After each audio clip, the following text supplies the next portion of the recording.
आज मैं आपको बताने वाली हूँ यूजीसी नेट इंग्लिश लिटरेचर की प्रिपरेशन के लिए इम्पोर्टेंट बुक्स। कई बार ऐसा होता है कि हमें बुक्स के बारे में पता नहीं होता कि कौन सी बुक सही है, कौन सी बुक सही नहीं है, तो हमारा टाइम वेस्ट हो जाता है। तो मैं चाहती हूँ कि आपका टाइम वेस्ट ना हो, इसलिए मैं आपको कुछ बुक्स सजेस्ट करना चाहती हूँ।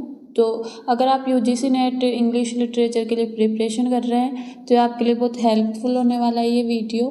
सबसे पहली बुक जो मैं आपको सजेस्ट करना चाहूँगी वो है विलियम जे लोंग की।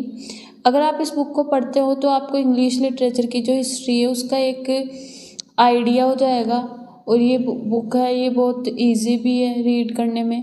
इस बुक का नाम है English literature, it's history and its significance for the life of the English speaking world. अगली बुक है वो मैं आपको सजेस्ट करूँगी एम.एच. अब्राहम की ए ग्लोसरी ऑफ लिटरेरी टर्म्स। ये जो बुक है ये लिटरेरी टर्म्स के लिए बहुत इम्पोर्टेंट मानी जाती है। अगली बुक है डेविड डचेस की a critical history of English literature volume first and volume second. ये जो बुक है ये भी बहुत इम्पोर्टेंट मानी जाती है इंग्लिश लिटरेचर की हिस्ट्री के लिए।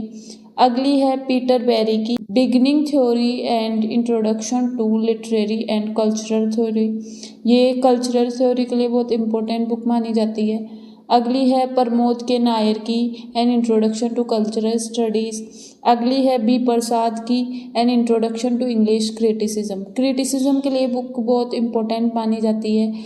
और इंडियन लिटरेचर के लिए मैं बुक सजेस्ट करूँगी अरविंद कृष्ण मल्होत्रा की a concise history of Indian literature in English. Thank you so much for watching this video. अगर आपको ये वीडियो पसंद आया तो चैनल को लाइक शेयर एंड सब्सक्राइब कीजिए।